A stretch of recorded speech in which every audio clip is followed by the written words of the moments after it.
Okay, we're ready to get started in our class. We had left off last time with David and his men. They had been intending on going with the Philistines into battle against Israel, but some of the Philistine leaders had objected to that, and so David and his men are sent away. They go back to Ziklag, the city they had been given, and when they get there, they find the city has been destroyed, it's been burned. Their families, their wives and children, all have been taken away captives. He inquires of God as what should do, and if God will be with them to bless them, and God tells them to go. They were able to catch up with the people who had destroyed the city and carried their families away. They had been able to redeem their families, to win them back, and destroyed all but about 400 of those men that they were fighting against. 400 that were able to get away on camels. And so they are able to get back then with their families saved. Meanwhile, the scene shifts in the Bible over to what's happening to Saul and his sons as they go into that battle now with the Philistines. And that's really where we're going to begin. And the end results of it is that Saul, we're going to see here, commits suicide. He and his sons and his men have been forced to flee. They flee to Mount Gilboa. And I think I put a little map up here. You can see something of it anyway, underlined in red where Mount Gilboa is located. This whole area around there has been extremely important in studying about the history of Israel. So many of the great battles that Israel fought against their enemies were fought in this very area, the valley of Jezreel there, between the two mountains. So many of these battles were fought there. You read about it in the book of Judges, some great battles fought there. You read about it here when you get over to the book of Revelation.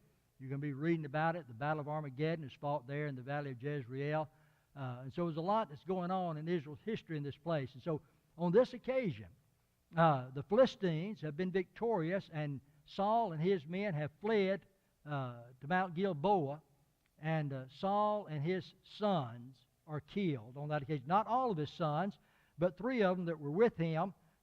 These 3 sons that were with him that were killed included Jonathan, David's great friend, on that occasion there. Saul himself has been seriously wounded by the archers. And he realizes that he's not going to be able to survive, but he's fearful of being captured by the Philistines. Why would he be afraid? I mean, he's mortally wounded. Why would he be afraid now of being captured by the Philistines? Yeah, they make a spectacle. What did they do to Samson when the Philistines captured him? You know, they learned the sorcerer's strength, cut his hair so he becomes weak like anybody else. And the Bible talks about how they made sport of him. They would use him for entertainment to come out there. And, you know, for the people who could laugh at and so forth. And so Saul's afraid, you know, if they capture me, it's going to be the same way, and maybe, you know, further torture of him if that's coming. So knowing that, he pleads with his armor bearer to kill him. But his armor bearer refuses to do that. He's afraid to take out his sword and kill the king, God's anointed, and so refuses to do it. So Saul takes his own sword and falls on it to kill himself, to commit suicide. And when the armor bearer saw it, he took out his sword and killed himself and died with Saul there. So here on this occasion, we've got the example of 2 different men committing suicides. How many suicides do you read about in the Bible?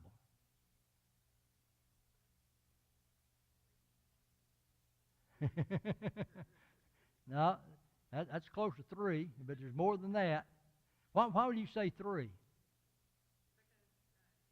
Judas committed suicide.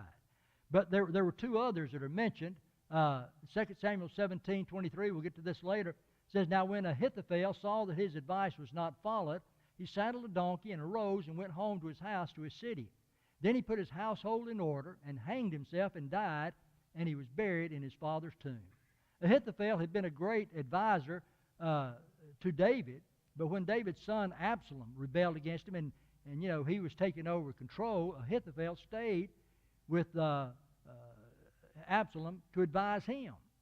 And David had sent one of his other men back, you know, to try to counteract any advice that Ahithophel might give to Absalom. And so Ahithophel had told Absalom, listen, said, You've got David on the run. Now is the time to destroy him. You need to stay after him, catch him, and destroy him. And David's men that go with him, no, you don't want to do that. You know, you've got David now. If you've got him cornered and he's going to fight like never before, and it might result in the loss of many of your men, maybe even yourself, you don't want to do that. And so he followed that advice rather than Ahithophel. So Ahithophel, upset because the king didn't listen to him and do what he said, he goes home and commits suicide, hangs himself.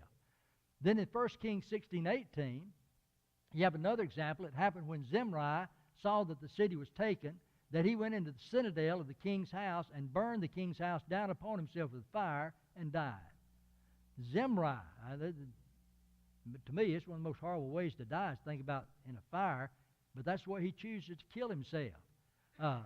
And then the other was already mentioned, of course, is when he betrays Christ and then later on regrets it. And so Judas goes back and he tries to return that money, throws it down into the treasury, and then he goes out and hangs himself. So, sir? Samson? Well, that could be counted as a case, you know, he just asked God to let him die. You know, give him the strength more time to push down those pillars, and he died with them. That might be a case of suicide, if you consider that way. And it seems like there's at least one other that I thought of that could have been counted in that too. But historians, when they listed in the books that I looked at, just give these 5 of those who committed suicide. But here's Israel's king, Saul, along with his armor bearer, committing suicide here on this occasion. Now, that's what happened to Saul. Saul really killed himself, fell on the sword and killed himself. Now, later, what happens is there's a man who comes to give David the news of what's happened, and he's going to tell a different story. He's going to tell David that he's the one that killed Saul on that occasion. But now Saul and his sons have been killed. The Philistines take them, they cut their heads off and take their bodies and nail them on a wall. Again, you know, showing their contempt for Saul and his sons. Again, it's a way of showing their contempt for them and also of allowing other people to do so. And there's this group of men from Jabesh-Gilead. When they hear about it, they rise up and they travel all night to get there, and they take down the bodies of Saul and his sons. They burn the bodies, take them back to Jabesh. They burn the bodies and then take the bones and bury them. Now, these men are putting themselves in great danger in doing that. They're down in that area now where the Philistines have taken over, and they're in control. The Philistines gained control over all these cities of Israel. Most of the Israelites have fled for their own lives, but the people of Jabesh-Gilead are still there. And so in doing this, they put their own lives in danger. But why would they do that? Why are they concerned about as good a burial as possible to Saul and his sons?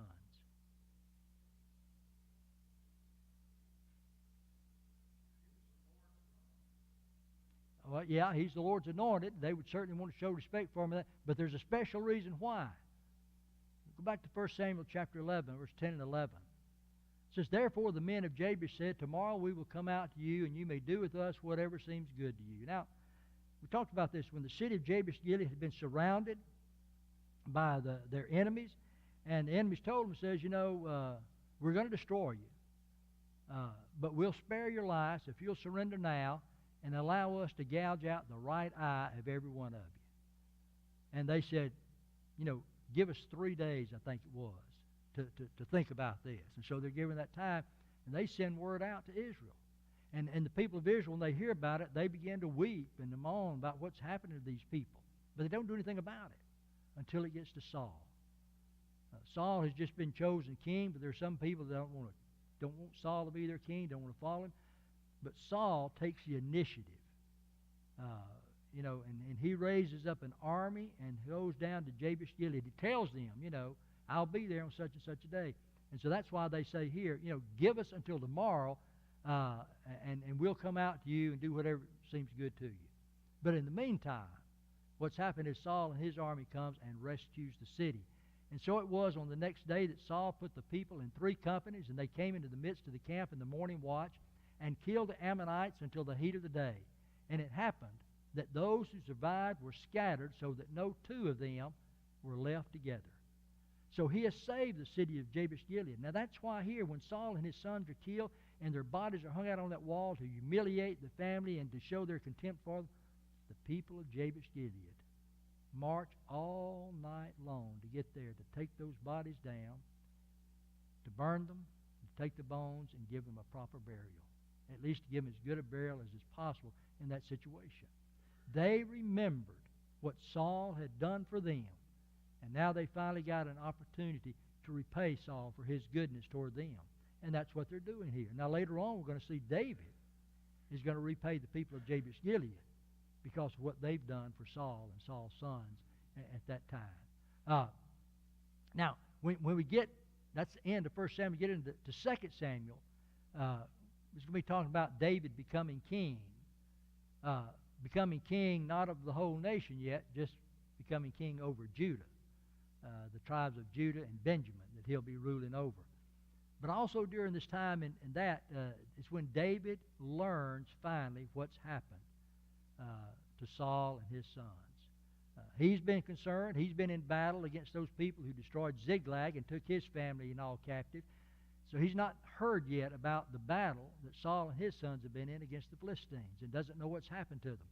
So as we begin this, I want to look at the first few verses here of this when he learns about the death of Saul. Now it came to pass after the death of Saul, when David had returned from the slaughter of the Amalekites, and David had stayed 2 days in Ziklag. On the third day, behold, it happened that a man came from Saul's camp with his clothes torn and dust on his head. So it was when he came to David that he fell on the ground and prostrated himself. And David said to him, "Where have you come from?" So he said to him, "I have escaped from the camp of Israel." Then David said to him, "How did the matter go? Please tell me." And he answered, "The people have fled from the battle. Many of the people are fallen and dead, and Saul and Jonathan his son are dead also." This is the first time that David's heard about what's happened in the battle.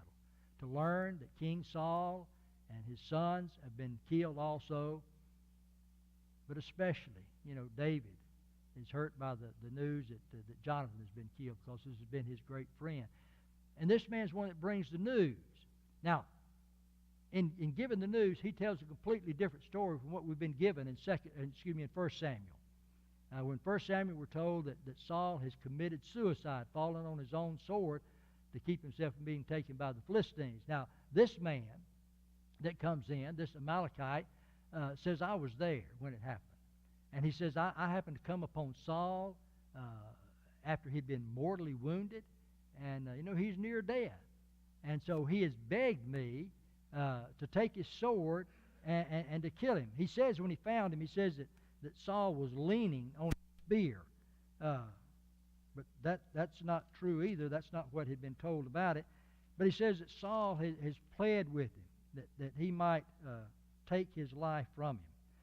This is in chapter 1, and you look down to about verse 6. And the young man who told him said, "By chance I happened to be on Mount Gilboa, and there was Saul leaning upon his spear, and lo, the chariots and the horsemen were close upon him. And when he looked behind him, he saw me and called to me, and I answered, Here I am. And he said to me, Who are you? I answered him, I am an Amalekite. And he said to me, Stand beside me and slay me, for anguish has seized me, and yet my life still lingers. So I stood beside him and slew him, because I was sure that he could not live after that he had fallen. And I took the crown which was on his head and the armlet which was on his arm, and I have brought them here to my Lord." So this is the evidence he has that Saul is dead. I've got Saul's crown, and I've got that armlet that he wore, and this is evidence. Now, in all likelihood, what happened was that Amalekite may have been one of those people who'd come on to battle after the battle's over, come on the battlefield, and go through among all the dead and take whatever they could from them. It was their way of enriching themselves. And he's got the crown of King Saul and the armor that they wore. And so he comes to David and tells David a different story from what we've been told in the Bible itself. He claims he's the one who killed Saul. Now, why would he do something like that? Why would he want to change things up and say, I'm the one that killed Saul?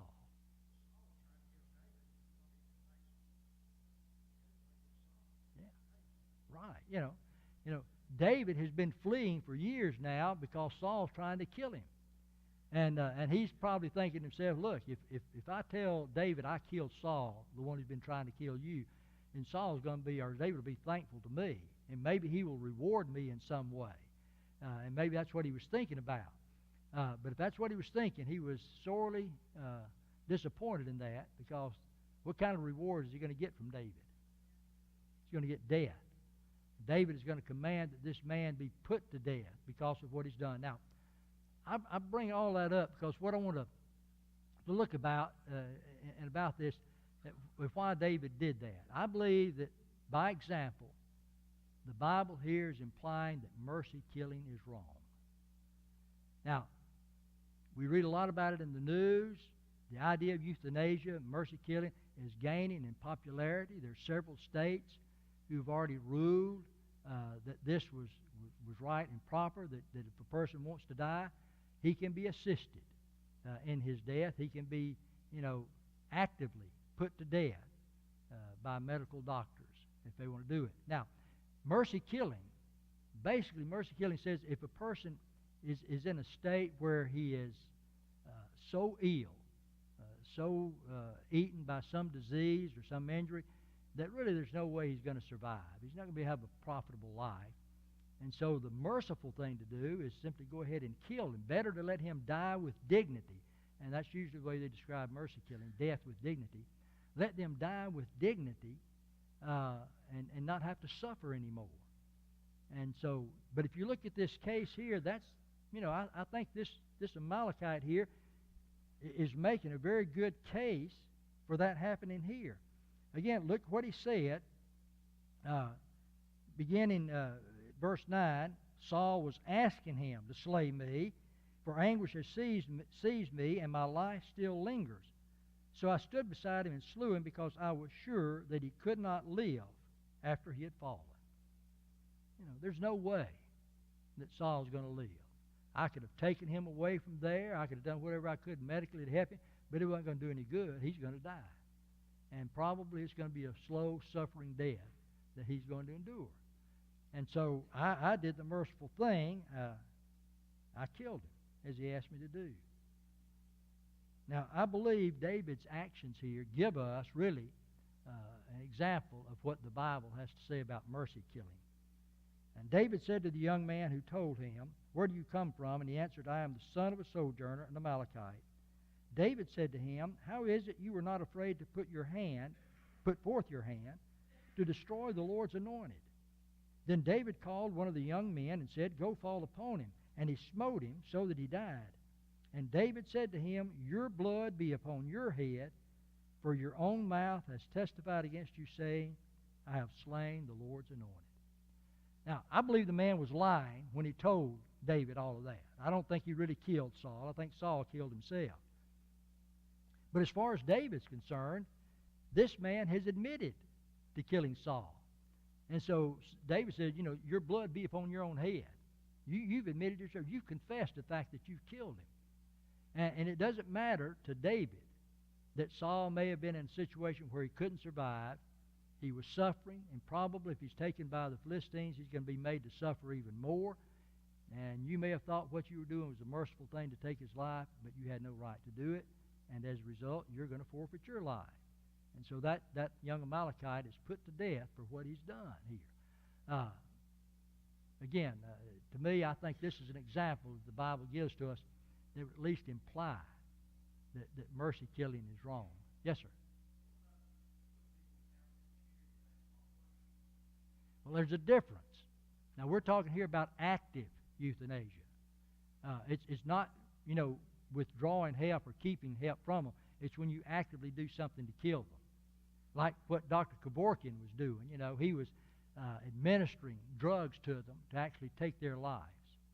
Now, there may be times when a person, the doctors recognize there's nothing they can do, and so what they do is, either the family or they can choose, we're not going to, make this person take the medications we're given or whatever.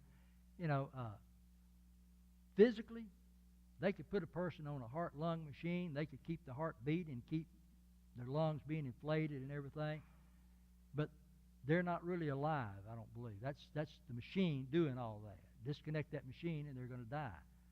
That's not active euthanasia, which is what we're talking about here, where they're actually taking steps to kill the person, administering something to them to take their life from them. In this instance, this man, I took a sword and I thrust him through in order to kill him. And that.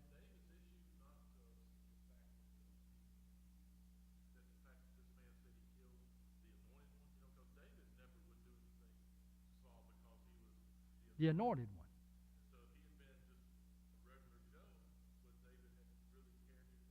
I don't think so. I think he's putting that here, the anointed, because this is who it is. It is the king, the one that's been chosen of God. But God has chosen all of us.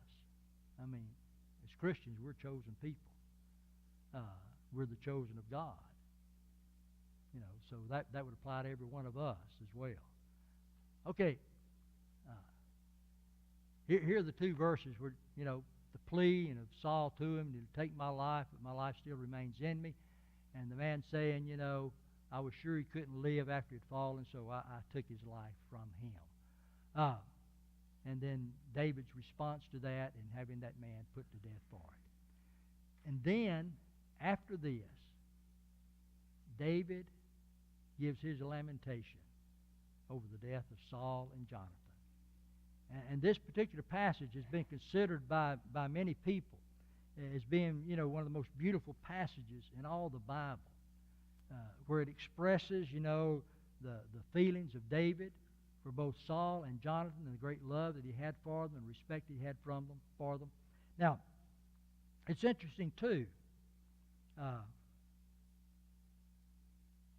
when David talks about Saul, he doesn't talk about any of the evil that Saul had done. He doesn't talk about how, Saul's tried to kill me and what he's done. He only talks about the good things that Saul had done in his life. I think, that might be a hint to us in how we would handle eulogies and so forth at funerals, to try to look for the good to say about people rather than trying to speak evil of them. I remember reading one time when, I think it was when David Lipscomb passed away, and at his funeral, one of the men got up, and he was just going on and on and on about how great Brother Lipscomb was. And then one of the other preachers got up, who was known for being very blunt. He got up and he says, Brother Lipscomb was a great man. But now, brother, he wasn't that good. Well, that could be said of every one of us. Doesn't matter how much good somebody says about us, we're not that good. But still, you want to give some consideration to the people and look for the good that they did in their life. And so that's what we got here, is records about it here. Really beginning at verse 17, and David lamented with this lamentation over Saul and Jonathan his son, and he said it should be taught to the people of Judah. Behold, it is written in the book of Jasher. What is the book of Jasher? We've got 66 books in the Bible, and that's not one of them. Do what? No. The Septuagint's just the Greek translation of the Old Testament. Ma'am? Right. Yeah, that's footnote. Many times you find it. Heroic ballads. It's about the heroes of Israel. The book of Jasher, many believe, might have been a poetical book, writing about the great feats of the heroes that Israel had. And so David is saying here, this needs to be taught to the people, and then declares it is written in the book of Jasher. And here's what David had to say about them. This literally begins at verse 19. The beauty of Israel is slain on your high places. How the mighty have fallen. Revised Standard begins with, it says, Thy glory, O Israel, is slain upon the high places. So as far as the Jews were concerned, the beauty and the glory of Israel were their heroes. And so, you look back through the Old Testament, And you begin there in Genesis and read through about all those great men and women of God that had served Israel. These are the ones. That's our glory.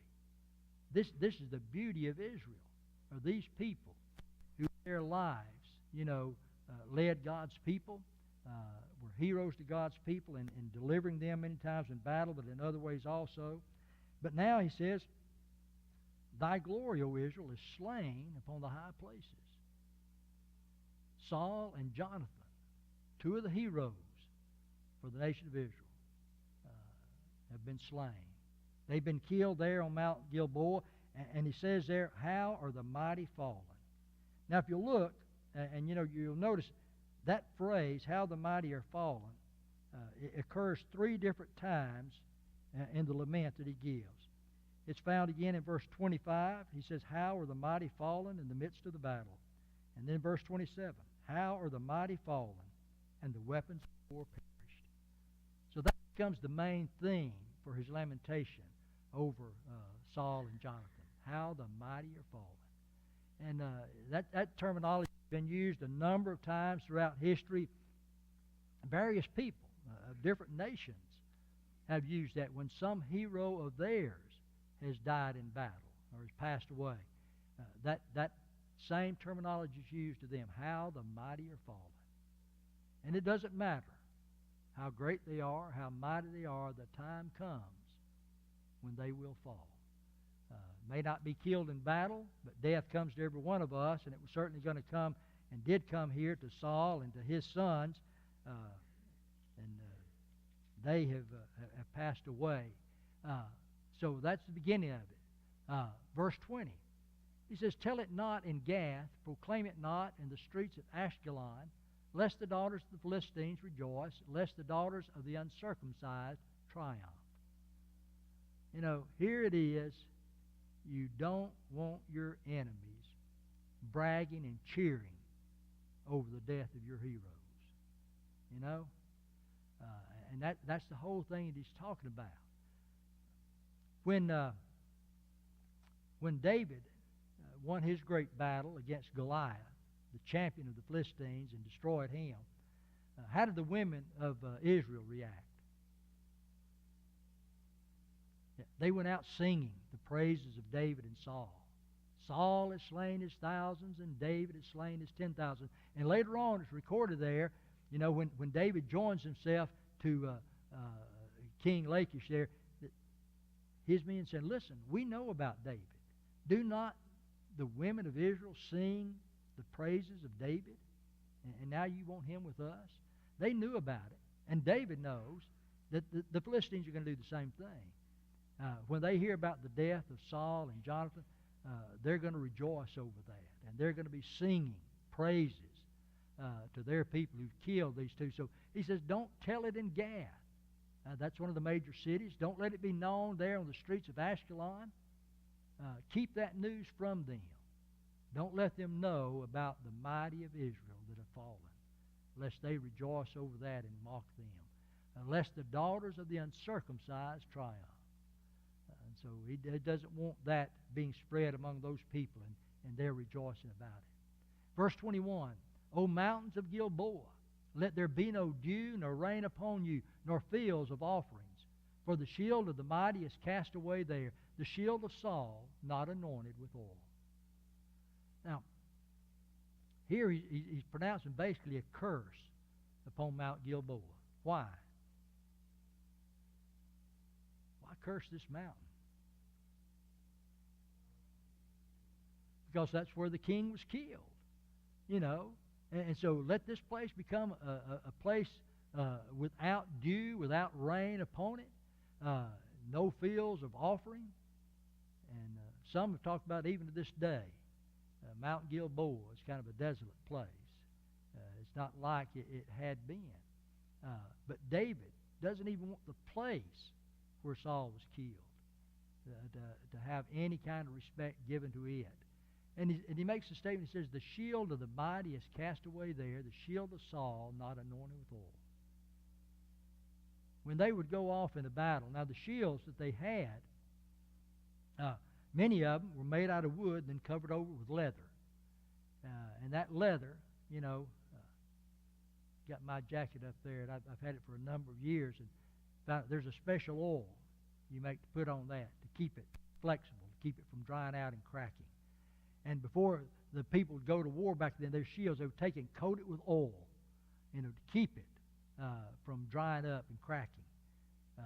They were ready for battle always, but not now. No, Saul's shield is cast away. It's laying down out there in the field where he had died, out in the sun, and it dries out, and it'll crack, and it'll no longer be that weapon of defense that it was at one time. And so he's talking about the shield of Saul not anointed with oil. And the whole thing seems to be basically this is an end to Saul and to the works that he's done. He's no longer going to be the one to go out and fight our battles for us. He's no longer going to be the one to gain victory for us. His days in that regard have ended. Then verse 22, from the blood of the slain, from the fat of the mighty, the bow of Jonathan did not turn back, and the sword of Saul did not return empty. This is why he talks about the mighty that have fallen. Both Jonathan and Saul have been very active in leading God's people into battle. We've seen already instances where Jonathan has gone out by himself, just he and his armor bearer, to do battle against the Philistines and gaining victory over them. Saul has led the people constantly against the Philistines in great victories. And the blood of the slain. Saul and Jonathan have been responsible for killing off many of the enemies of Israel. That's one of the reasons why they are to be honored here. The life that they've given to defending Israel and fighting against it. The bow of Jonathan, it says, did not turn back, and the sword of Saul did not return empty. They both had used those weapons they had to bring death to those who would be the enemies of God's people. They've been very victorious in that. Then verse 23. Saul and Jonathan were beloved and pleasant in their lives, and in their death they were not divided. They were swifter than eagles. They were stronger than lions. They were swifter than eagles. That was always, and we'll see that a little bit later and some other things happening here, that was always considered to be one of the great traits of a true warrior. Someone who was fast and able to do what they were able to do. And it's used over and over again in history to describe some of the warriors in ancient days. You know, one of the great qualities of those who were fast. But here, swifter than eagles, stronger than lions. King of the jungle, king of beasts. That's Saul and Jonathan when they go out into battle for God's people. Now, when you think about Saul and Jonathan, there's a sense in which there's been division among them. Jonathan had a great friend in David. And Jonathan had supported David. He had helped David many, many times. And Saul had become angry about it. So angry, what did Saul attempt to do? Kill his own son. Yeah, he tried to kill his own son, Jonathan, because Jonathan, he says, he's helping David, and nobody's told me about that. And so that sounds bad here, but he's not talking about that. He says that Saul and Jonathan were beloved and pleasant in their lives, and in their death they were not divided. There were difficulties there, for sure. But those difficulties did not divide them. They lived together, they fought together, and now, even in death, they're not separated. They've died together in the same battle, fighting against the armies of God's enemies. And so these people, Saul and Jonathan, Saul, still was there with his son fighting. Jonathan still loved his father. Even though he loved David, he didn't allow that love for David to negate the love that he had for his father. And he's there with his father to fight with him and die with him in battle. And David praises him for that. Then verse 24 says, O daughters of Israel, weep over Saul, who clothed you in scarlet with luxury, who put ornaments of gold on your apparel. Now here's another reason why David says that Saul needs to be praised by the people. Especially here he talks about the women because of what Saul's done for them. The very fact that he says that he clothed you in scarlet. Now again, scarlet, You know, that color had to be derived from dyeing garments. Many of them that came from those little shellfish are very tiny. You might get one drop of dye from them, and it would take thousands upon thousands of those to get enough to dye a garment. And so usually, who wore scarlet? Royalty. People who had money. They had that. But now David says to these women of Israel, Saul clothed you in scarlet. You know, he enriched you by what he was able to provide for you. He gave ornaments of gold on your apparel. You had a greater life of opulence than you'd ever known before. You've had all these riches that's come into your life because of Saul that's been bestowed upon you. But there's more to it than just that. What Saul did in his leadership over Israel is he has brought the people together. They are united. Remember before now, when the people of Jabesh Gilead were being attacked and they're being threatened, and the rest of Israel, boy, they're weeping and moaning. Boy, isn't it sad what's happened to those people? They're going to have their eyes put out and all. And that's terrible, isn't it? But they didn't do anything till Saul comes and unites the people together and gets them together to go out and fight against their enemies. So he helped unite the nation at that time and to bring them together. So he did a lot of great good for the country. Then verses 25 and 26. How the mighty have fallen in the midst of the battle. Jonathan was slain in your high places. I am distressed for you, my brother Jonathan. You have been very pleasant to me. Your love to me was wonderful, surpassing the love of women. Again, the idea how the mighty have fallen. Here are two of the great heroes of Israel who've given their lives in the midst of battle. Jonathan was slain in your high places there upon Mount Gilboa. And then he says of Jonathan, I am distressed for you, my brother Jonathan. You've been very pleasant to me. Your love to me was wonderful, surpassing the love of women. The friendship that existed between Jonathan and David is one of the greatest things you read about in the Bible. And friendship, true friendship, is an extremely important thing. Later, the wise man Solomon would write and say, there are friends who pretend to be friends, but there is a friend that sticketh closer than a brother. And I believe that friend that sticks closer than a brother is God, it's Christ. But there are those friendships that exist among people. You'll have friends not related to you by blood, but friends that you'll have who will actually stick closer to you than your own physical brother. And that's the way it was with Jonathan and with David. Even though Saul was opposed to David and wanted to kill him, Jonathan still loved David. He had become a great friend of his at the very beginning. When David has been successful in defeating Goliath and Jonathan's there, Jonathan gave to David his own armor and his own robe to wear. And so a great friendship developed. Now, whenever you read something beautiful like this in the Bible, there are those who are skeptics who are going to find something wrong with it. Or there are those who are living in a lifestyle of sin who are going to try to find something different about it. And so there are people who say, David says, your love to me was wonderful, surpassing the love of women. So there are some people who say, got to wonder about old David and Jonathan. Did they have a homosexual relationship? Is that why he said that your love has surpassed the love of women for me? And isn't it a shame that somebody will corrupt something like this?